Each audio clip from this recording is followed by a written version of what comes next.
और आइए बात कर लेते हैं इस समय की बड़ी वॉर ब्रेकिंग की बड़ी खबर। यूक्रेनी फोर्स के ठिकानों पर एयर स्ट्राइक हुई है। यूक्रेनी फोर्स के ठिकानों पर एयर स्ट्राइक की खबर है। रूस ने अटैक करके इलाके में जमकर तबाही मचा दी। आपको बता दें चेरनिहिव में रूस का भी ड्रोन अटैक हुआ है। रूस ने ड्रोन हमले को अंजाम दिया और लगातार तबाही नजर आती है। यूक्रेनी फोर्स के ठिकानों पर बड़ी एयर स्ट्राइक रूस की तरफ से की गई है और इससे ये स्पष्ट हो जाता है कैसे यहां पर एक बार फिर से बड़ा तनाव नजर आता है। यानी ये मान के चलिए रूस का दायरा बढ़ता जा रहा है। कैसे दायरा बढ़ रहा है आइए वो आपको एक एक करके बताते हैं। दरअसल माना जा रहा है नोवोवा और सिल्विएका पर कब्जे की जानकारी सामने आ रही है। यही वजह है कि आमने सामने की जंग में अब यूक्रेन की हार होती नजर आती है। वहीं तोपखानों के आगे भी ग्राउंड फोर्सेस तैनात कर दिए गए हैं। ड्रोन यूनिट वाले कस्बे पर भी रूस का कंट्रोल है, तो यूक्रेनी फौज भी फ्रंट लाइन से फिलहाल गायब नदारद फरार नजर आती है। लेकिन इसे एक बड़ी रणनीतिक जीत के तौर पर देखा जा रहा है। खार्किव फतह के लिए सामरिक रास्ता है। डिफेंस बफर बनाने में कामयाब रूस एक तरह से रहा है और रसद सप्लाई रूट पर भी रूस का बड़ा कंट्रोल है और यही वजह है कि रूस लगातार अपने दायरे को बढ़ा रहा है, रणनीति तैयार कर रहा है।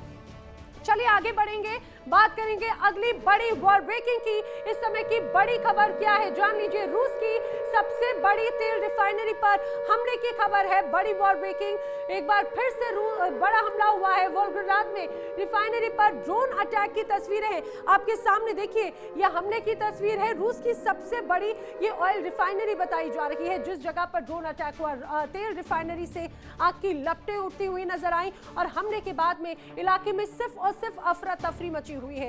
इस पूरे हमले में रिफाइनरी को काफी नुकसान पहुंचा है। भारी नुकसान की भी खबर सामने आ रही है और तेल रिफाइनरी जो एक तरह से कहा जाए कि रूस यूक्रेन की रीढ़ है, अर्थव्यवस्था की रीढ़ है, उसे डैमेज करने की कोशिश की जा रही है। पुतिन ने आसमान की जंग का पूरा नियम बदल कर रख दिया। रूस की 5वीं पीढ़ी के स्टेल्थ फाइटर सुखोई 57 का वो नया 2 सीटर अवतार आ गया है जिसने अमेरिकी वायुसेना के होश उड़ा दिए। नाम है सुखोई 57D और ये सिर्फ एक और सीट नहीं बल्कि हवा में उड़ने वाला वो कमांड सेंटर है जो अकेला जेट किलर ड्रोन्स की पूरी कातिल फौज को कंट्रोल करेगा। तो क्या पुतिन का ये नया शिकारी अमेरिका के सबसे एडवांस F-35 को आसमान में मलबे के ढेर में तब्दील कर देगा?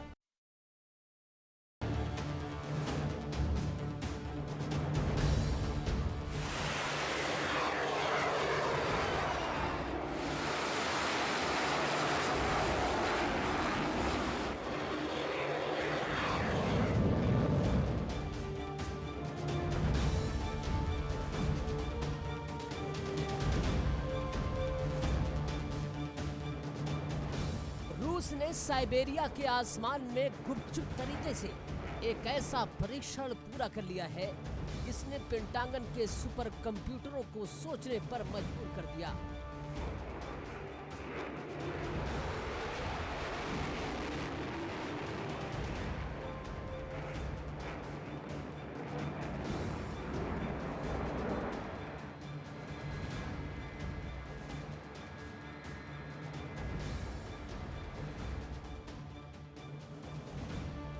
रूस के सबसे advance 5th generation steel fighter Su-57 के 2 सीटर वर्जन Su-57D ने अपनी पहली सफल उड़ान भर ली है।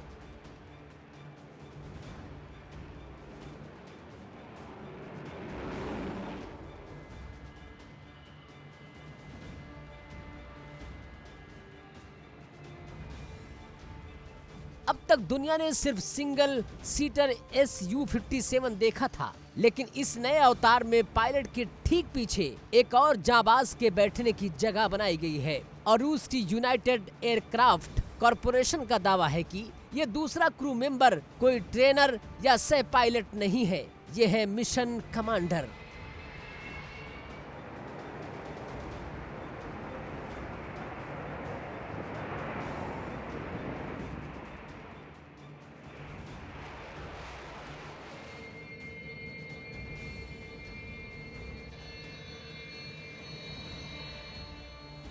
इस डबल सीटर अपग्रेड के पीछे पुतिन का वो खौफनाक घोस्ट प्लान है जिसके तहत आगे बैठा पायलट सिर्फ विमान को उड़ाएगा और सुपरसोनिक स्पीड से डॉग फाइट संभालेगा, जबकि पीछे बैठा अधिकारी इलेक्ट्रॉनिक वॉरफेयर दुश्मन के रडार को जैम करने और रूस के सबसे घातक S-70 ओखोटनिक बी जैसे सुसाइड ड्रोन्स की पूरी फौज को उंगलियों के इशारे पर नचाएगा।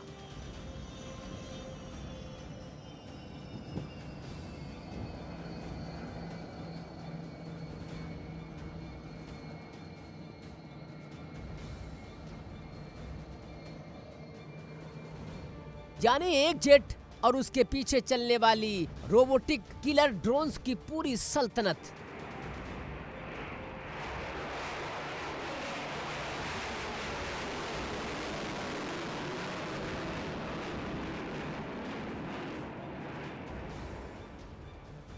दुनिया में अब तक सिर्फ चीन का J-20S ही ऐसा 2 सीटों वाला 5वीं पीढ़ी का विमान था, लेकिन रूस ने अब इस क्लब में एंट्री मारकर अमेरिका को सीधी चुनौती दे दी है।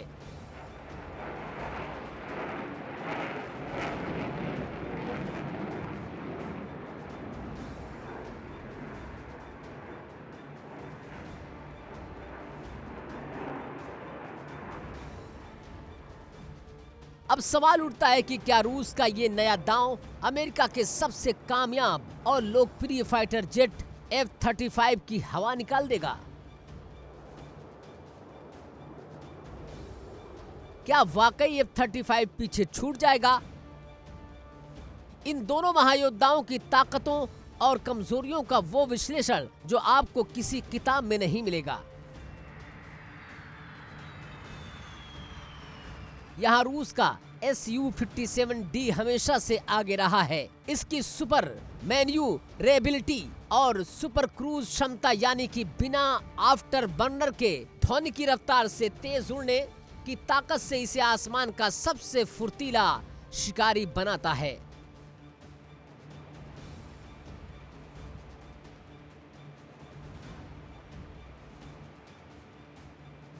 F-35 इसके सामने थोड़ा भारी और धीमा है, लेकिन यहां अमेरिका बाजी मार जाता है।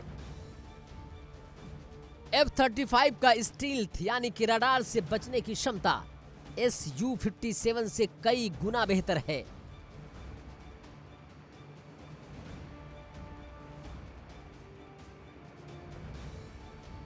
F-35 एक उड़ता हुआ कंप्यूटर है जो दुश्मन को देखने से पहले ही मीलों दूर से उसका शिकार कर लेता है।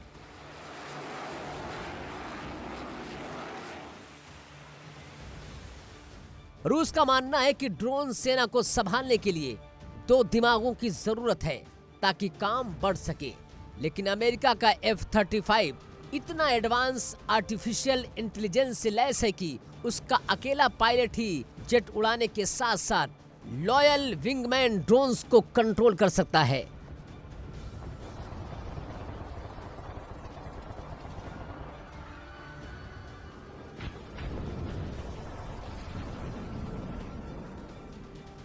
सबसे बड़ा अंतर संख्या का है। रूस का Su-57D अभी सिर्फ टेस्टिंग के दौर में है और इसके पुराने वर्जन भी बेहद कम संख्या में है, जबकि अमेरिका का F-35 दुनिया के 20 से ज्यादा देशों में 1000 से ज्यादा की संख्या में गर्जना कर रहा है।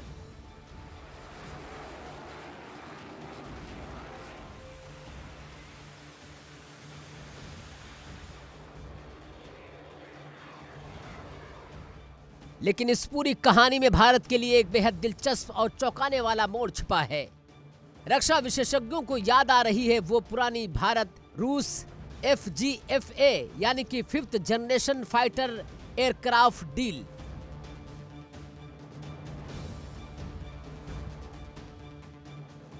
सालों पहले भारत इसी Su-57 के एक्सपोर्ट वर्जन को रूस के साथ मिलकर बनाने वाला था और आपको जानकर हैरानी होगी कि उस समय भारतीय वायुसेना ने रूस के सामने जो सबसे बड़ी शर्त रखी थी वो यही कि हमें इस 5वीं पीढ़ी के जेट का डबल सीटर वर्जन चाहिए।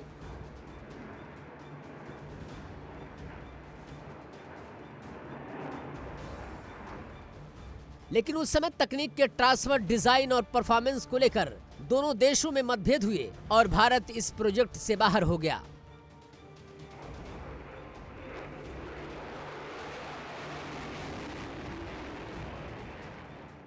आज सालों बाद रूस ने ठीक वही कॉन्सेप्ट बनाया जिसकी मांग कभी भारत ने की थी।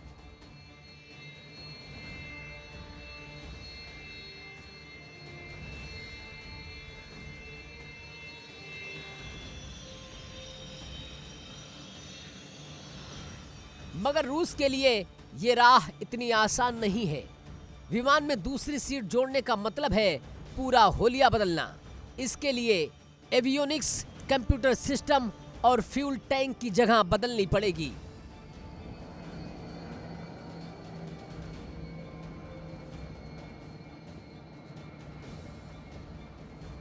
जिससे इस जेट की स्टील्थ क्षमता यानी कि रडार से छिपे रहने की ताकत पर भी असर पड़ सकता है।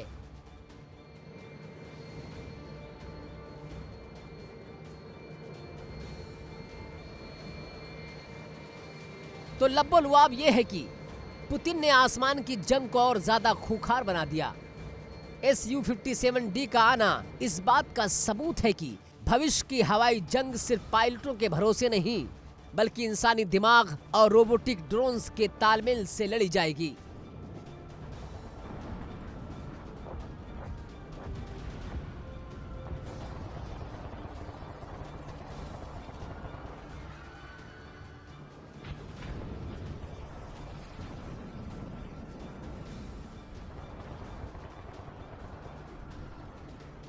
भले ही अमेरिका का F-35 अपनी संख्या और बेजोड़ स्टील्थ के कारण आज भी दुनिया का सबसे खतरनाक लड़ाकू विमान बना हुआ हो,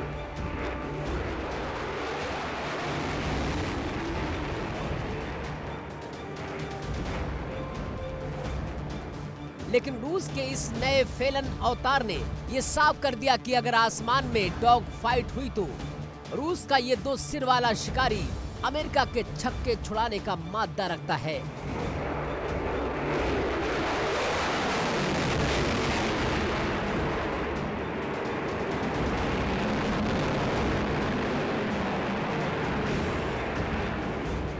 अब देखना यह है कि पेंटागन पुतिन के इस नए ड्रोन कंट्रोलर का क्या तोड़ निकालता है। Bureau report, India daily. देखिए इंडिया डेली 24/7 अब आपके स्मार्ट टीवी पर। इंडिया डेली मौजूद है सभी डिजिटल प्लेटफॉर्म पर लाइव और लगातार। इंडिया डेली 24/7 हर दिन राष्ट्र को समर्पित।